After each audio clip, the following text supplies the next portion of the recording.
اعوذ باللہ من الشیطان الرجیم بسم اللہ الرحمن الرحیم 19ویں پارے کا خلاصہ متکبرین کی تمنا، یہاں سے 19ویں پارے کی ابتدا ہے۔ کل ہم نے 18ویں پارے کے آخر میں پڑھا تھا کہ مشرکین کا انبیاء پر یہ اعتراض تھا کہ جو انبیاء کرام ہوتے ہیں یہ کھانا کیوں کھاتے ہیں، یہ سوتے جاگتے کیوں ہیں، ان کے ساتھ فرشتے کیوں نہیں ہیں، اس طرح کے سوالات ان کے تھے۔ یہ اسی تسلسل کو آگے جاری رکھا ہوا ہے۔ متکبرین کی تمنا کو رب کریم نے بیان فرماتے ہوئے یوں فرمایا وَقَالَ الَّذِينَ لَا يَرْجُونَ لِقَاءَنَا لَوْلَا۔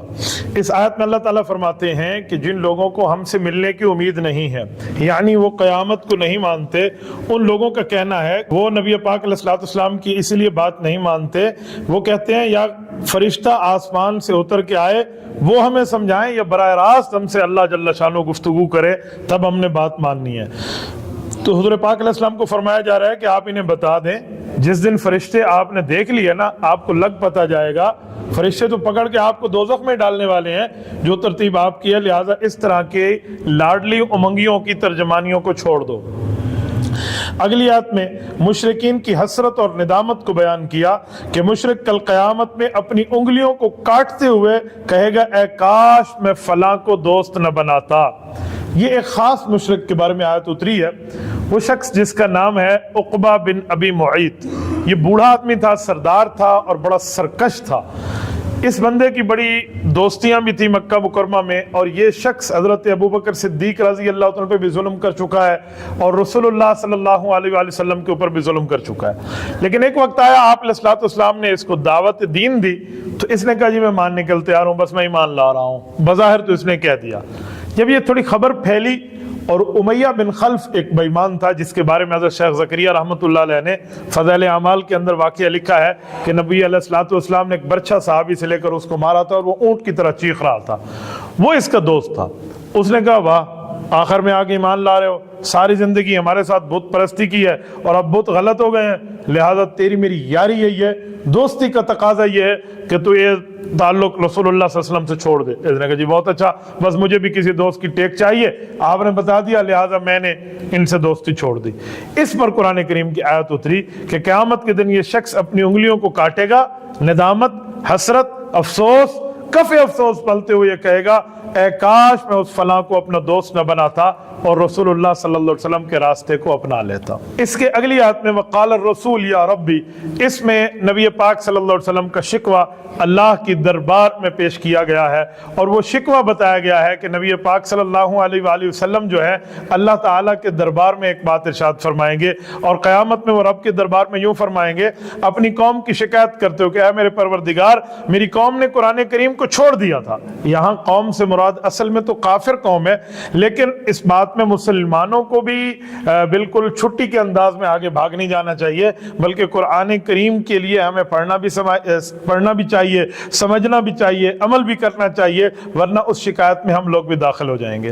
اس کی اگلی آیت قدرت باری تعالیٰ الم تر الی، اس آیت کے اندر اللہ جل شانہ نے اپنی قدرت اور اپنی طاقت کا اظہار فرمایا، اور رب کریم نے فرمایا کہ دیکھو اللہ نے تمہیں سورج بھی دیا، سورج کا سایہ بھی دیا، اگر رب کریم چاہتے تو سورج کے سائے کو ایک جگہ ٹھہرا دیتے، نہ سورج کا سایہ دائیں جاتا نہ سورج کا سایہ بائیں جاتا، لیکن رب کریم نے اس کو سورج کے سائے کو سورج کے ساتھ چلایا ہے کہ سورج جب مشرق سے نکلتا ہے سایہ مغرب میں ہے، سورج جب مغرب میں پہنچتے تو سایہ مشرق میں ہوتا ہے، پھر اللہ تعالیٰ اس کو ایسے ایسے پوری ترتیب پہ سمیٹ لیتے ہیں۔ تو یہ رب کریم کا بہت بڑا تمہارے اوپر احسان ہے۔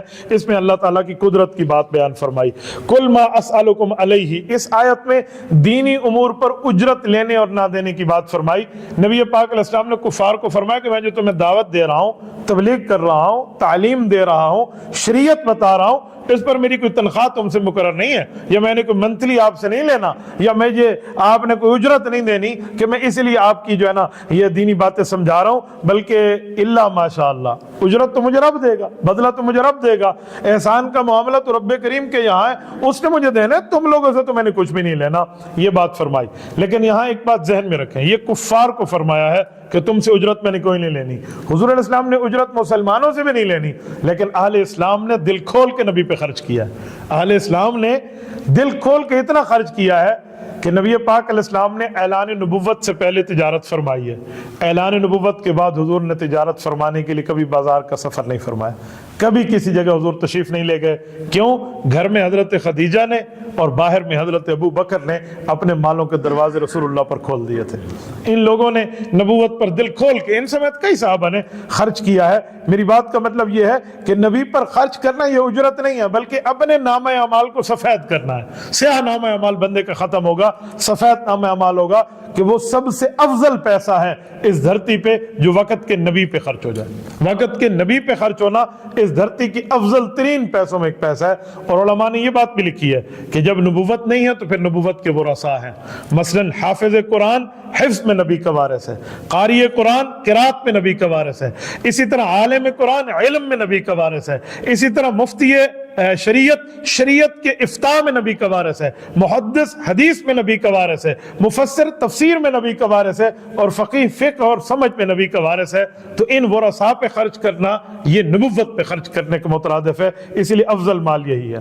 اس کے آگے وعباد الرحمن الذین یمشون علی الارض ہونا، یہاں 12 صفات ذکر فرمائی ہیں کہ جو اللہ کے قریبی بندے ہیں، اللہ جل شانہ کے ساتھ، اللہ رب العزت کے ساتھ وفا کرنے والے ہیں، رب کی احکامات کو ماننے والے ہیں، ان لوگوں کی بڑی صفات ہیں۔ اور اس سے امت مسلمہ کو سبق حاصل کرنا چاہیے کہ ہم بھی عباد الرحمن میں اپنا نام شامل کروا لیں۔ اچھا وہ لوگ کون بندے ہیں؟ رب کریم نے سب کے صفات کو ذکر فرمایا۔ زمین پر عاجزی میں چلتے ہیں، تکبر نہیں کرتے، جاہل ان سے کوئی بات کرے تو سلام کہہ کر ہٹ جاتے ہیں، رات کو رکوع کرتے ہیں، سجدہ کرتے ہیں، یعنی تہجد کا اہتمام کرتے ہیں، جہنم کے عذاب سے بچنے کے لیے رب کی دعا مانگتے ہیں، میانہ روی اختیار کرتے ہیں، فضول خرچ نہیں کرتے، بخل سے کام نہیں لیتے، اللہ کے ساتھ کسی کو شریک نہیں کرتے، ناحق قتل نہیں کرتے، زنا نہیں کرتے، جھوٹی گواہی نہیں دیتے، گناہ کی جگہ سے گزر جاتے ہیں، وہاں کھڑے نہیں ہوتے، قرآن کریم کو سمجھتے بھی ہیں، قرآن کریم پہ عمل بھی کرتے ہیں، اور دعا مانگتے ہیں اللہ ہمارے اہل و عیال کی آنکھوں کو ٹھنڈک کا ذریعہ ہمارے لیے بنا دے،